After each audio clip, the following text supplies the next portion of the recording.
Move on to our next session titled Body-Mind Connection in Tibetan Medicine, featuring Jigme Tsarong in conversation with Lily Wanghcuk. Mr. T.J. Tsarong was born in Lhasa, Tibet, and educated in Tibet, India, and the USA.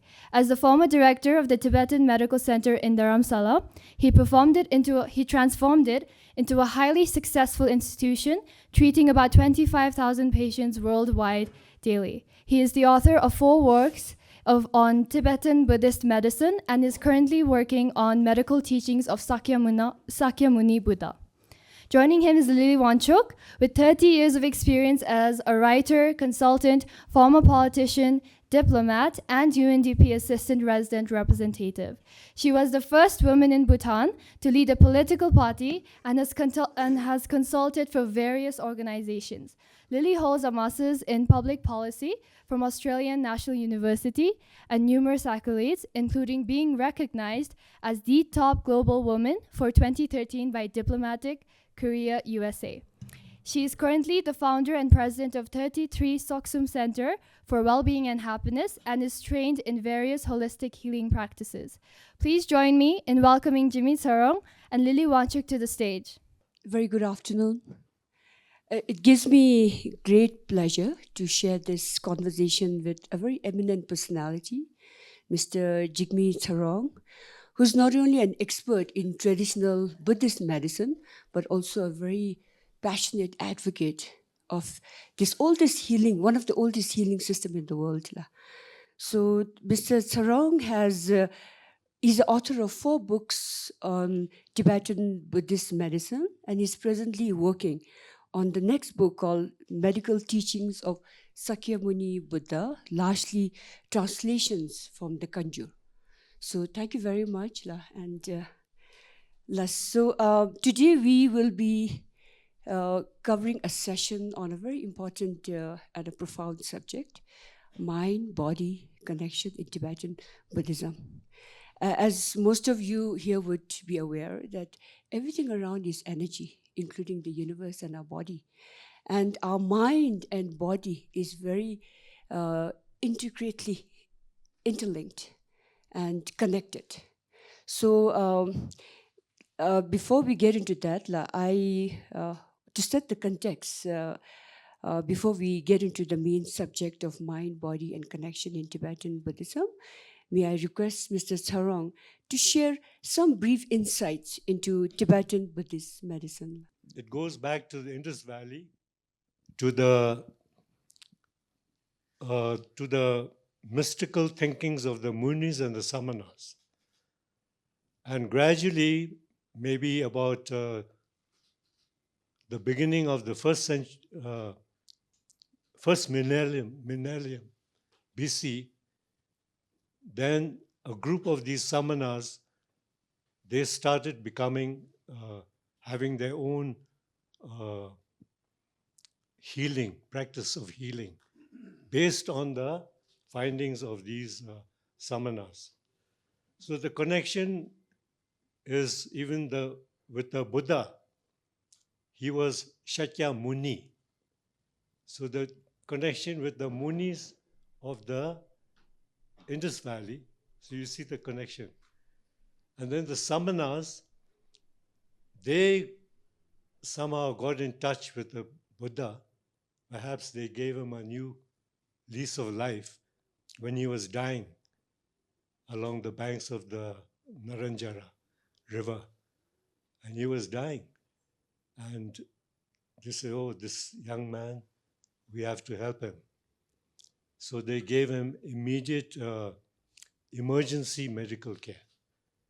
But the traditional story is that some girl comes and gives him some milk, kongi or something like that, which is not reasonable. And when he did his extreme asceticism, he said even his eyes were all sunk. When he pulls his hair, they used to come out. He couldn't even hold his neck. So the Buddha was dying. Actually, he was dying. So then these physicians, they then revived him, gave him immediate emergency care. And then he was so grateful to them that he even experienced their medicine, and he wanted to learn their medicine. And in our Tibetan medical texts, they say he spent 4 years in the forest of medicine. He spent 6 years doing his ascetic practice, and which is impossible. Common sense tells you that you cannot survive for 6 years, taking 1 grain of rice, 1 drop of water. There's no way. So anyway, this is how he learned medicine. And then there's so many teachings on medicine in the Kanjur. Kanjur is the Buddha's actual teachings that were recorded. So that has about 100 volumes, 100 odd volumes. And there's so much of medical teachings in it. So this is how it all evolved. So actually the Tibetan Buddhist medicine actually evolved from the medical lineage of the Samana physicians. And they were actually hated by the Vedic priests because the ideology was totally different.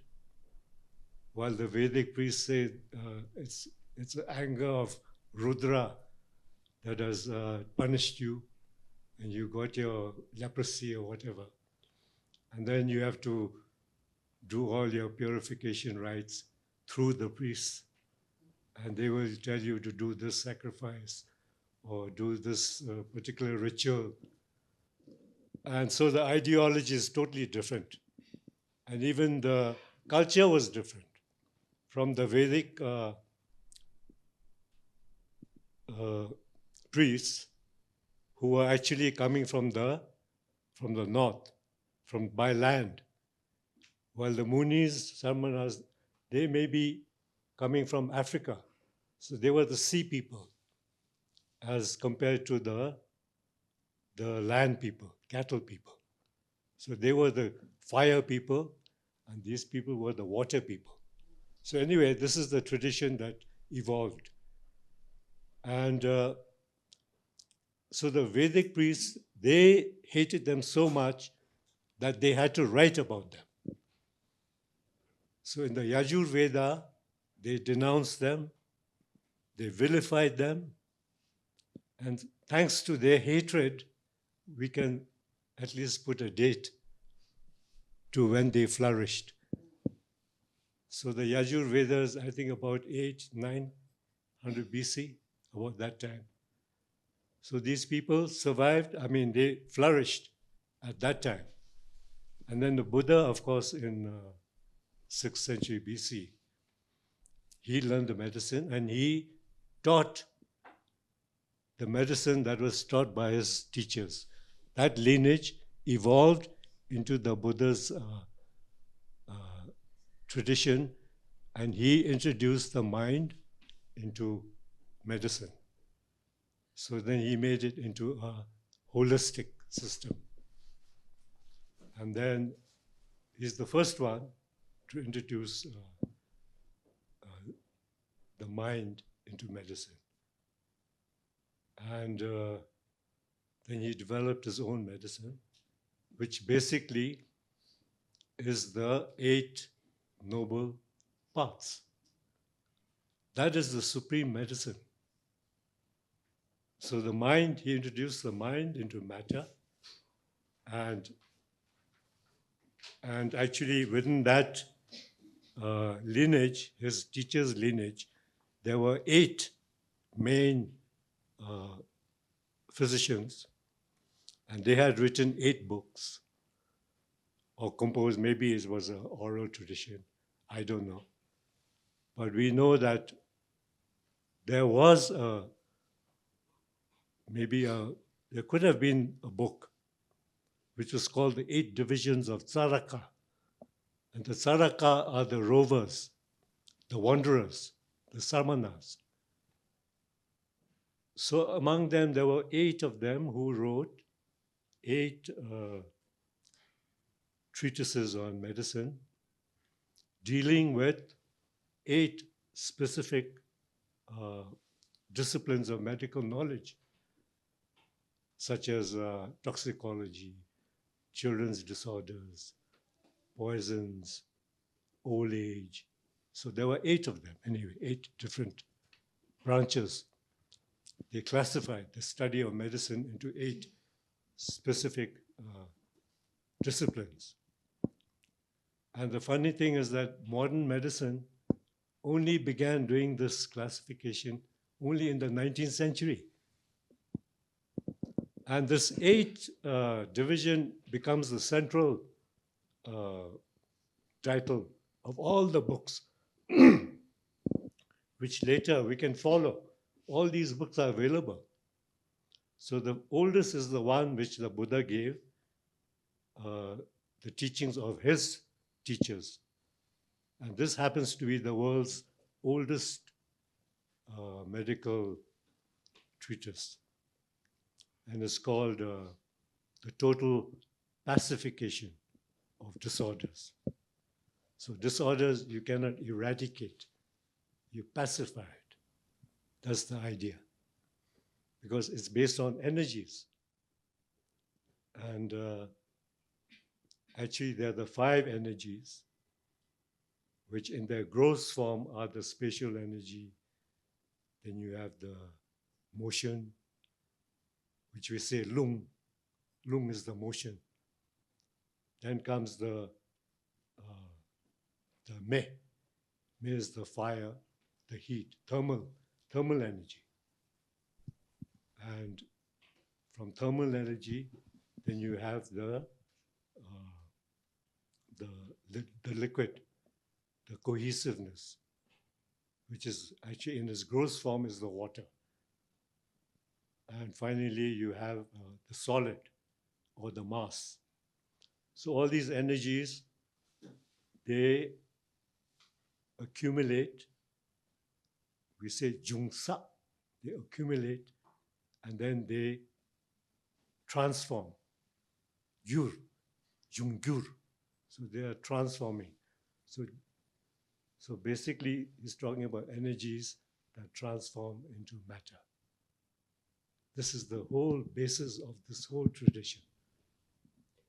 And if I may just add something, 2000, almost 2,500 years later, some guy called Albert Einstein, he makes a formula called the special theory of relativity, and he puts it into this formula, E equals mc squared, which the Buddha already talked about in the 2,500 years back. So this is the whole basis of our tradition. It's the energies, and most of our translators, they say the elements, the 5 elements, which is not correct. Actually, it's the energies which form the basis. And then the disorders are also the 5 energies. They create the disorders. The human body is created by the energies. The whole cosmic, the whole world, every matter in this universe are created by these energies. And these energies are everywhere. If you look carefully, but most people, they don't realize it, but if you take a stupa, the stupa is showing you the energies. The base, the square base is the earth. And up there, then you have this globular pumba, you see, that's the water. And then the long neck is the fire. And from fire, then you have the little umbrella on top, which is the lung. And up there, above that, you have the sun and the moon and the nada, which is the consciousness. So this is how we are all born. Every matter, everything that is in this universe is created in this fashion, and everything that is assembled is subject to impermanence. Nothing remains. All will degenerate. That's the law of nature. So from earth down, you go up. That's how you die. Even the lifespan of the sun, I believe, is half is finished. So there's only half left. Even the sun. So of course, us, we just lived up to what, 80, 90 years at the most. And then we all perish. Everything in this universe is impermanent. So this is the basis of one of the pillars of Buddhism, is sakpa. Sakpas are all impurities, that means all the negativities. That is a cause of suffering. Everything that is a composite, an assembly, or a heap, is also subject to impermanence. And these are the four pillars, the main pillars of Buddhism. The Buddha, he was the first human to develop a holistic system, the first human to deliver the oldest medical teaching, which is still, you can check it out. It's there in the Kanjur. He's the first embryologist, human, on record to talk about embryology, the development of the fetus from the first week right down to, I think, 39th or something. He was the first individual, first osteologist, talks about the bones of the body, the first human I'm talking about. Then the first human to recognize microorganisms. It was almost 2,000 years before Lily Wanghcuk, who invented the microscope and discovered bacteria. Almost 2,000 years before him, the Buddha is talking about these microorganisms in the body. And he names them. Some are called Bahana, some are called excellently endowed. Now, shall we get into so the on. main thing? Yeah. But I thought this was really interesting information for all of us here, because as a largely Buddhist country, we've all known Buddha as the person who spread Buddhism, but I think many of us are not aware about Buddha as a healer. So very interesting element you brought in. If you could now shed some light into the connection between mind and body. So the Buddha was the first, as I said, he introduced mind into medicine, and he made the first holistic. And his view of the human organism is that it's partly matter and partly consciousness. Actually, he called the human organism the 5 heaps, 5 aggregates. So one is the body, Lu. The other one is perception. Third one is feelings. The human organism has feelings. And then it's also the question of volition,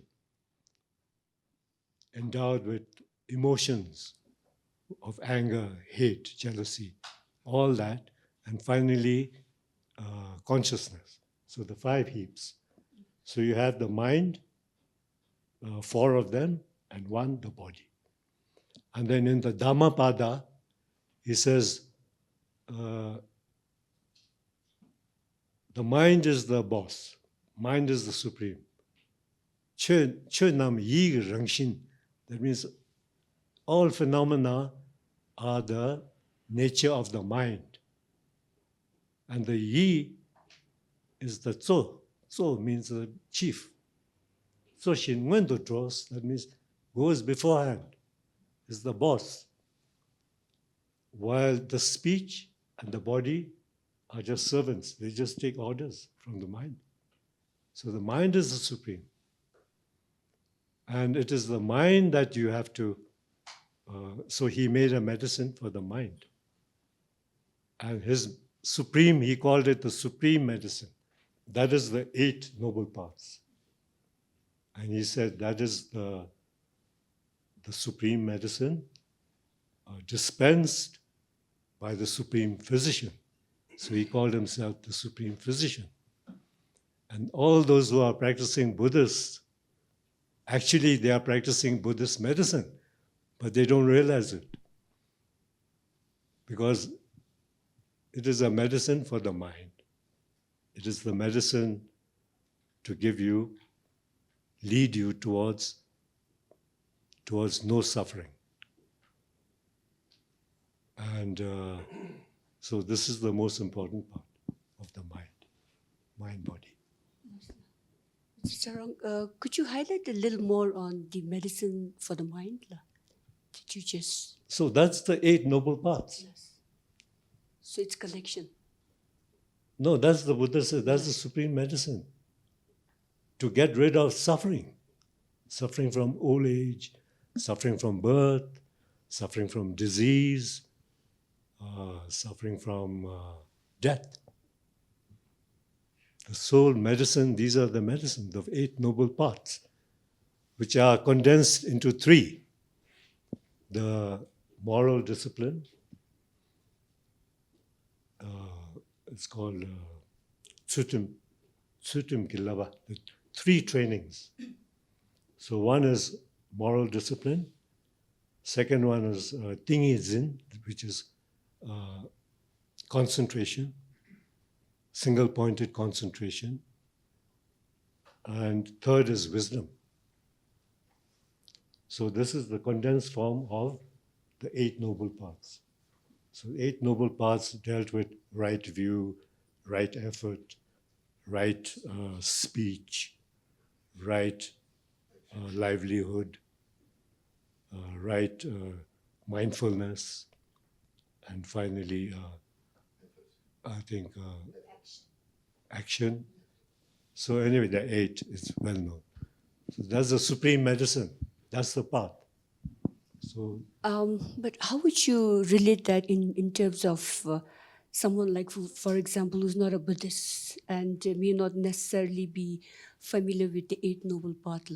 So maybe in practical aspects, like to share an example, 11 years ago when I was battling with cancer, the day I decided that I was going to fight it and I was going to recover was the day my recovery actually began.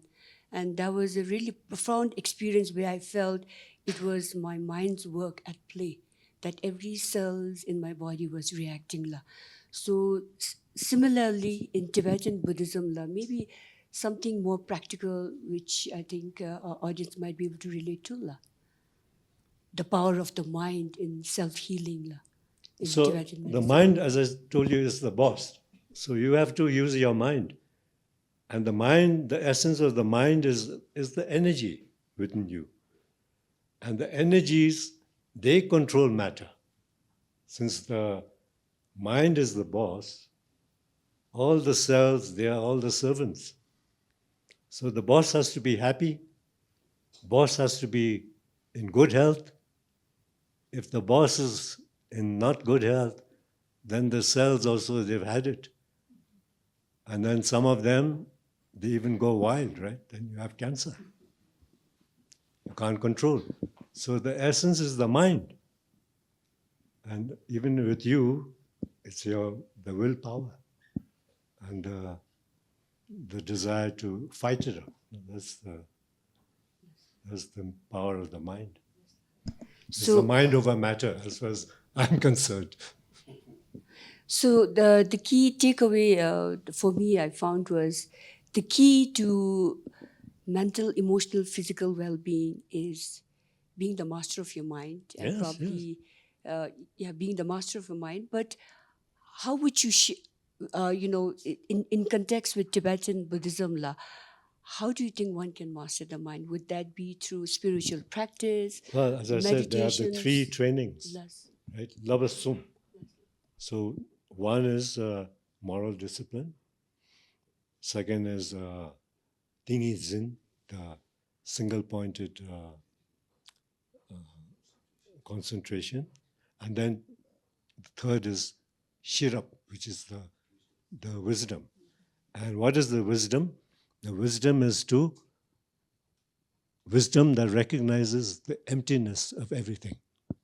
That is and we are all deluded, we are all going on ego trips, thinking that the ego exists as a substantial entity, but it doesn't.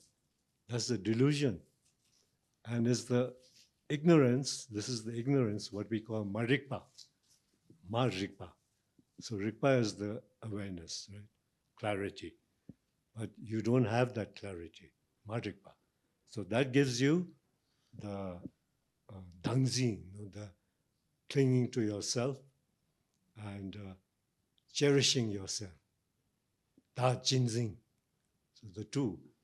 And these give you anger, hatred, jealousy, all the negativities, all your miseries of the mind. They are the main cause. And even in the wheel of life, you have the three animals, three poisons. They represent the three poisons: anger, hatred, and ignorance. So that's the one that's causing you to come back into this koa, into this cycle of life. And even the Buddha himself, they say he went through, yesterday they were talking about reincarnation. So the Buddha himself went through, I think, over 500 different births. And then this teaching he gives on the oldest medical teaching called the total pacification of all disease. This is the title of the name of the book, or his teaching. So I guess from what I gather, I think the three poisons, ignorance, jealousy, and anger, which are again, I think, state of emotions in the mind. That's yes, negative. Yes, probably causes and imbalance. That's caused by the ignorance. Yeah? And that's how it's connected to the mind and body, yes. I guess. Well, very profound. Yeah. So moving on to the next question, Jimila, Tibetan medicine is known as a holistic approach that tackles the root causes of all ailments. That's right. Whereas mainstream is largely treating the symptoms. So if you could probably throw some light So, on that. As I said, the whole thing is based on the five energies. That is the whole basis of Buddhism plus Buddhist medicine. The five energies are responsible for your body. They are responsible for the three disorders. And they are responsible also for the antidotes. So it's all the same root. We go back to the energies. And this is how this natural medicine is more conducive to the body, because it's the same. It's a homeopathic in one sense.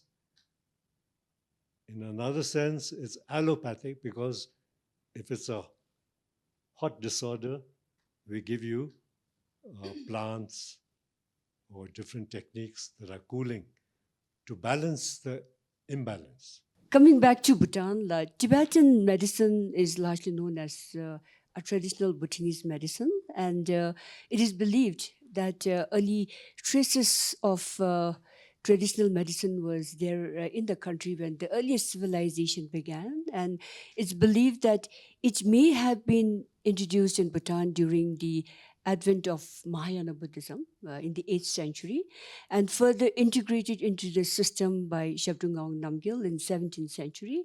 And then finally in 1968, considering its importance, the third Du Gyalpo had integrated into mainstream healthcare services. But despite its profound background, significance, and holistic approach, even though it's popular amongst the older generation, there is still a lot of skepticism amongst a younger generation who question its scientific base research. So what can, if Tsarong Lau could also share some light on how can we address this issue? No, So medicine goes together because, as I said, Buddhism is ultimately it's medicine for the mind. That's what Buddha Dharma is. So in the old days, even during Shabdung's time or whoever introduced in the Buddha Dharma in Bhutan, the medicine was there. And practically every monastery had its own system of learning, and one of the main disciplines was Nangden Rigpa, which is again, the term Buddhism is a Western, term. Buddhism and ism, they're all fixated with isms. Marxism and Leninism and Lamaism, Buddhism.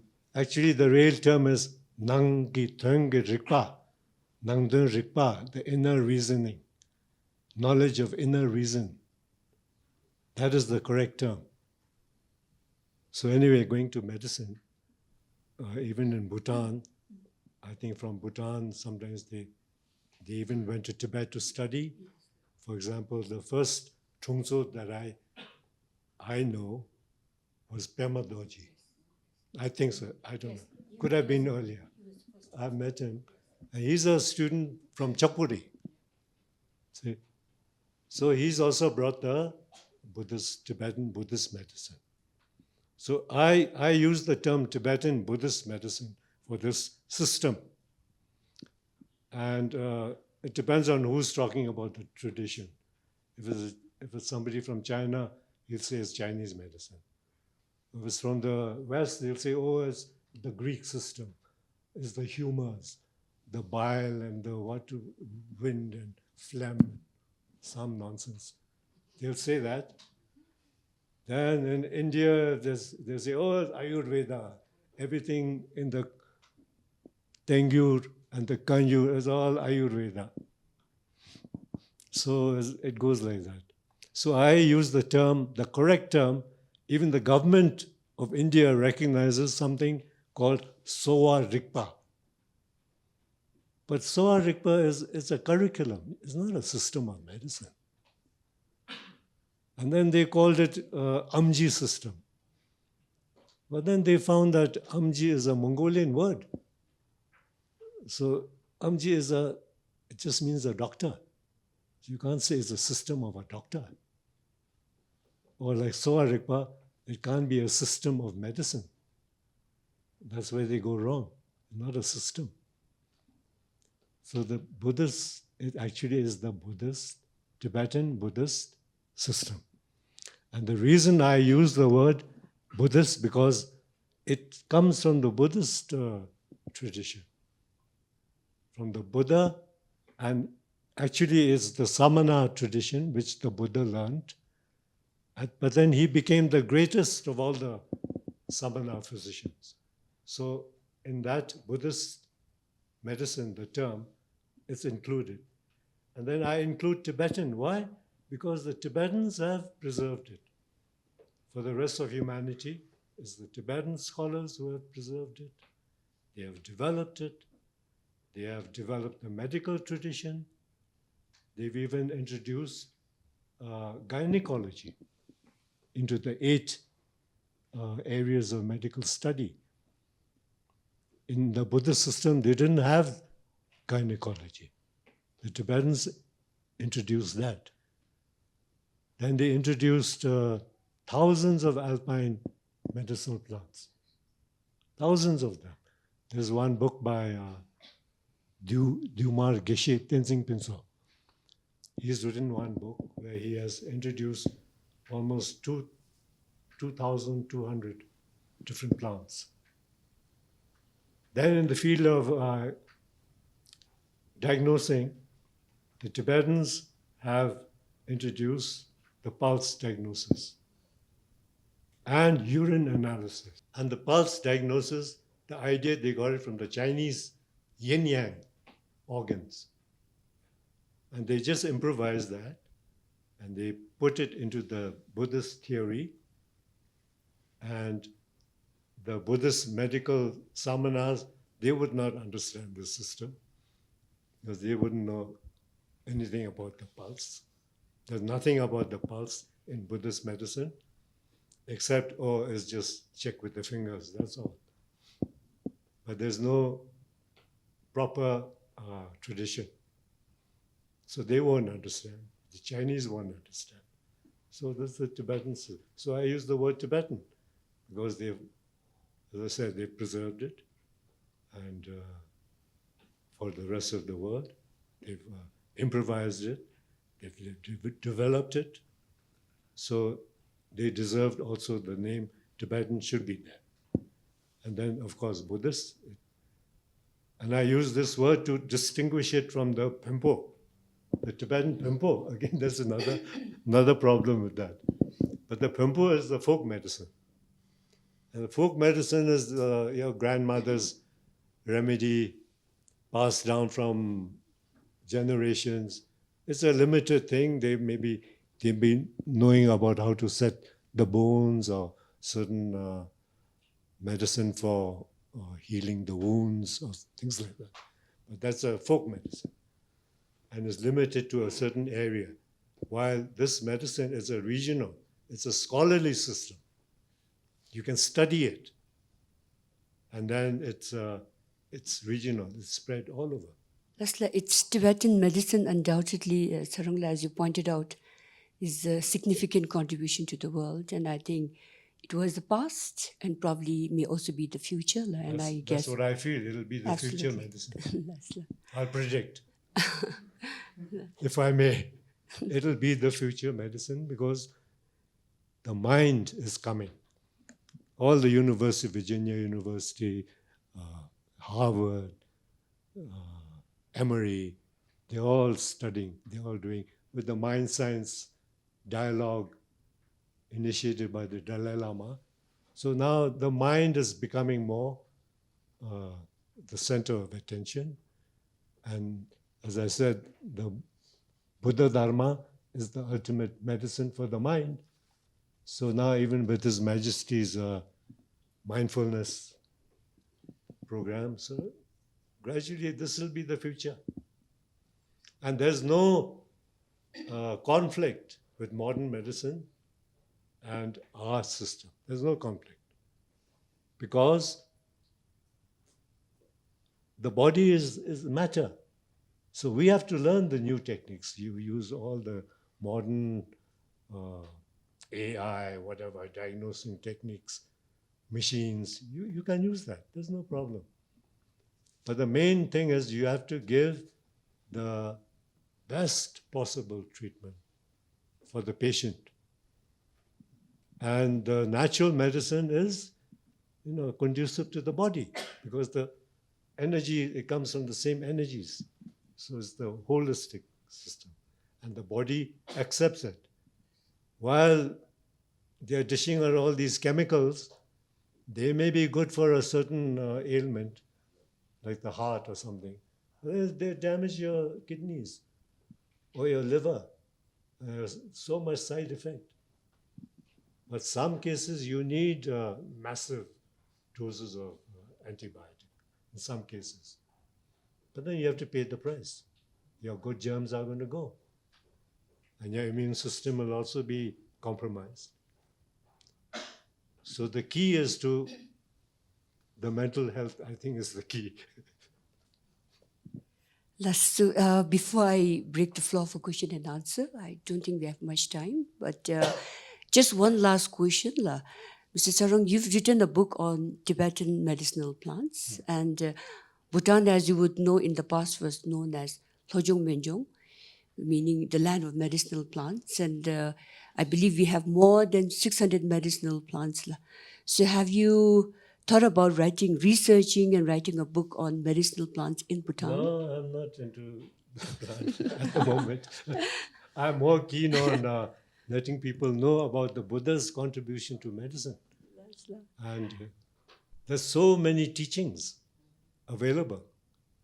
We have the largest, I think, number of medical literature compared with Unani or Ayurveda or Chinese, the largest. We have the maximum number of patrons of medical art. We have our own medical architecture. Now, which other tradition have their own medical architecture? None. And our medical architecture is the one in Japan, the Yakushiji temple, the medicinal Buddha's temple, built on earth,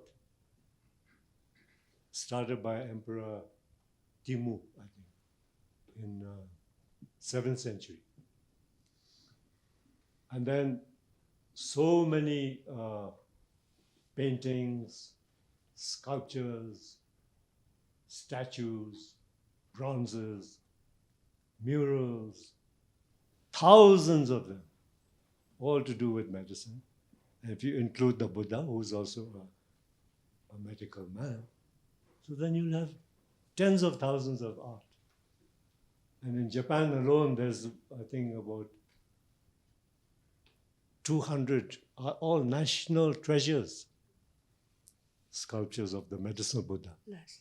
Thank you. It's fantastic. I'm sure we have many who are probably very keen to ask some questions, but food for thought for our Bhutanese audience here, that one could think of a project on Bhutanese medicine plants. I think we have over 600 different medicinal plants. So probably food for thought for somebody worth researching. So I'd now like to break the floor for question and answer. So Thank you very much, Mr. Tsarong and Lily.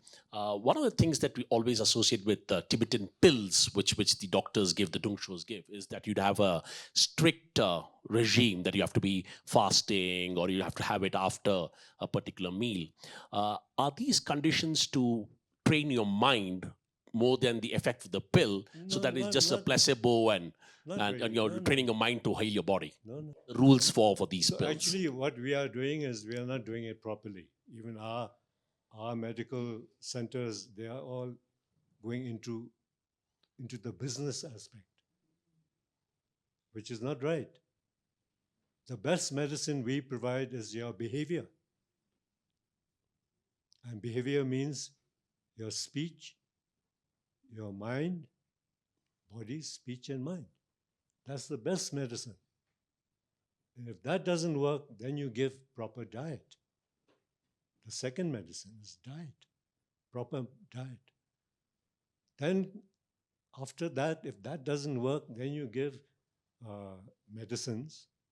And then the pills are also a little more drastic. We consider it drastic. So you should start with a gentle medicine, like a decoction. And from there into a powder. And then ultimately pills. But these days, every time you go there, they just give you a pill, which is not correct. Oh, thank you very much. I'll be very careful when I take a pill next you time. Should. You should. Kare inshallah. So, thank you, Sangla, and very well coordinated. Thank you, Lily, for your coordinating this or talking about medicine. Very important. I'd like to go straight to the heart of the matter. Now, you mentioned that, and forgive me, I'm using our Buddhist jargon for people who are not probably familiar outside the country. You talk about mind being the boss, and the boss controlling the rest through eightfold parts and so on. So when I talk about mind, let me say, using the jargon, whether you call it Namshe Yeshe Repa, so that they have to control the whole system here. But if the mind itself gets a little bit awry, how do we heal that mind? Because mental illness is a big thing afflicting modern society. And where does this medicine, whatever medicine you would call it, in this context, Tibetan medicine, would come into being to heal the mind? Even Tingizin, Sutim will not work because the mind is gone somewhere, whether it's Sherpa, Sherpa has gone somewhere. How we do that? We can't do Tingizin, where the mind is a little bit men at work. It's not on pause. a little bit of a thought. I know it's very unfair question at this stage. I think you need probably a couple No, of hours to talk about it. there is So a thank you. branch. There is a branch of healing called the Thun, which is mostly a mental disorder. Thun and Day, and it's got to do with superstition. And then you feel that something is harming you, or some evil ghost is harming you. But these are all illusions, and it's very difficult to treat them when you have to, I think, advise and bring them to learn how to control their mind and their main rikpa thing, that you have to get it properly.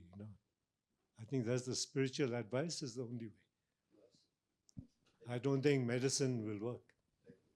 I really wanted to ask you if when does all the rituals and rimdo and all, and does it affect the mind of the patient, or is there No, any that is mention? the belief system of the patient. So they're comfortable with all these rimdus, then it's okay, right? But if there's somebody who does not believe in this, rimdus and all that stuff, then But when did this rimdos and all the rituals come into the Buddhist medicine? when did it come? Yeah, when did it come? Is it the influence of the Bunche? I think so, yeah, could be. Yes, sir. With all the spirits, there's Yes, so many yes, spirits yes, exactly. everywhere in the environment, in the rocks and in the trees. Yes, yes, exactly. So they are lurking there. A lot of each different locality, they would have their own spirit, and then it's a form of a superstition. So how does the mainstream, the traditionalists who follow the Buddhist medicine from time immemorial accept It's illusion. It's a Delusion. mental, this illusion? Okay, thank you. All of us are so busy these days with both parents working, not much time to focus on the mind or to care for our young children's minds. I'm just wondering whether you have, from your experience, what you've observed from where you are, and what can we do to counter this ever busy world where there's no attention paid, and therefore, the mind issue, mind training, brain training, we've totally forgotten. It depends on your priority. So you have to sacrifice. If you don't have any more question, I felt prompted to answer a question that one of our audience raised about after cancer, to share my own personal experience. What I did during and after cancer was identifying what was the root cause, because every physical ailment is related to an emotional ailment. And in my case, I learned that it was resentment that I was holding towards my father. So in order to make sure that I don't suffer through the same illness again, I had to work on forgiving my father. So that was one. And then on unpack what you mentioned, I think from the time you're conceived in the womb till 6 years of age, you are in delta and theta brainwave. And that's the time I think the brainwave is so slow that whatever experiences the child goes through at home, in the environment, can have a significant impact that can actually shape personality. So I think it's all the more important for parents to be more cautious, especially during the early formative years. So just felt, guided to add on. So thank you very much. I think Mr. Tsarong for that very enlightening and information on Tibetan Buddhism, the connection between mind and body. And I think for most of us here, very new information, and I think a lot of key takeaways from this session. Thank you very much. And thank you also for a very engaging audience full of a lot of questions and I think a lot of takeaway for all of us. So thank you very much.